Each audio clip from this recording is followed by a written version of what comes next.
Moving into a new apartment is supposed to feel like a fresh start. New keys, new words, new neighbors you never met yet. That's what I thought. But within 3 days, I learned something about the apartment next door that made me question whether I should sign that lease at all. This is the story of the apartment next door. I moved in on a Saturday, 3rd floor, corner unit. Decent sunlight.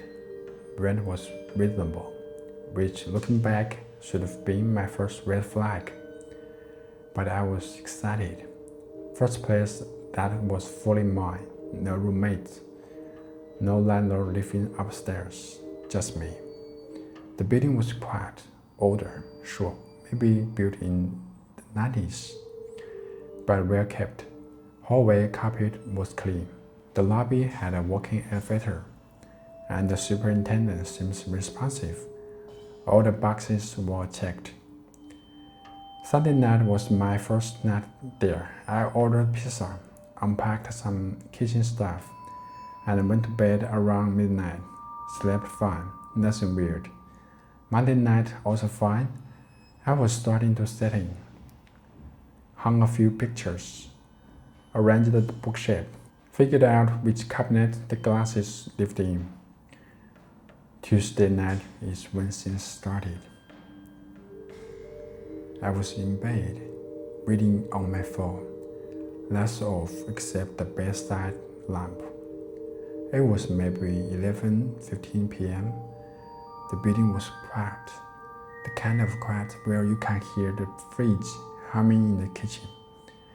Then I heard it.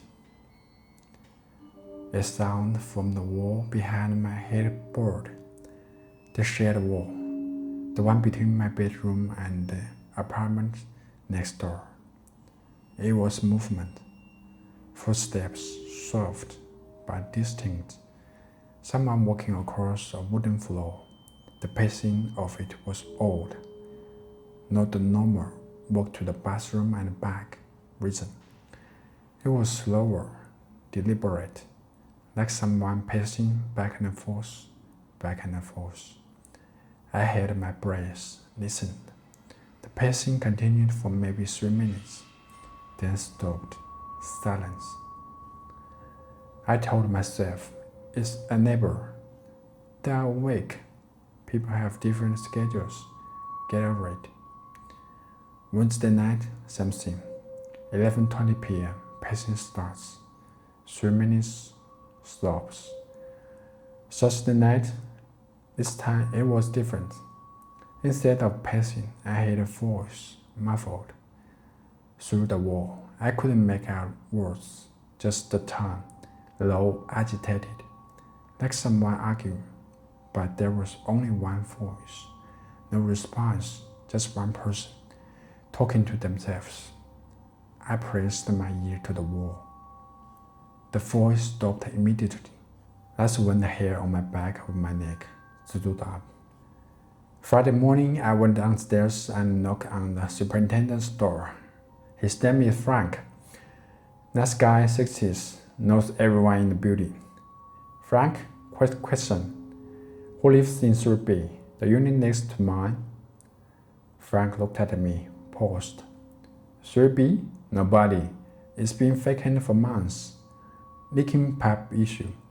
We haven't rented out since the summer. Vacant? Are you sure? I've been hearing footsteps. Voice come from the wall. Frank shook his head. Pipes, kid. Old building. Water runs through the walls, expands, contracts. Sounds like footsteps sometimes. Completely normal.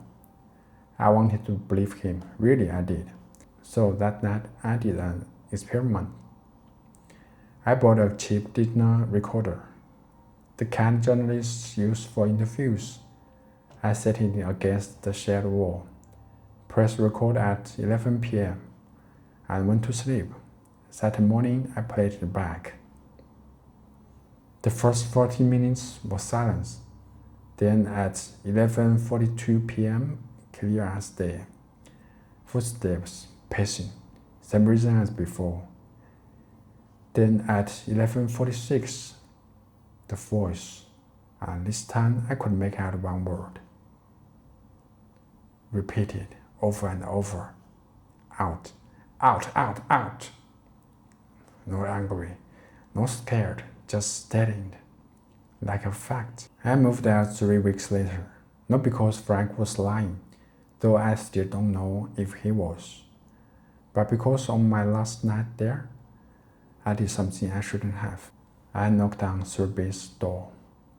No answer, obviously. Vacant unit, remember?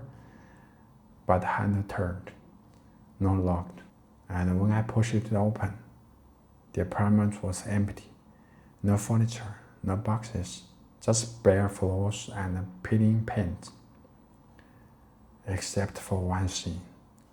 On the far wall, the wall shared with my bedroom, someone had written something in what looked like black marker. Big letters, faded. He knows you are listening. I don't have a photo. I don't have proof. I just have the memory of closing that door, walking back to my apartment, finishing my packing, and leaving. If you've ever lived somewhere that didn't feel right, that make your skin crawl for no reason you could name, tell me in the comments. I read everyone. Subscribe to the Rich Wesley. New stories every week. Setting.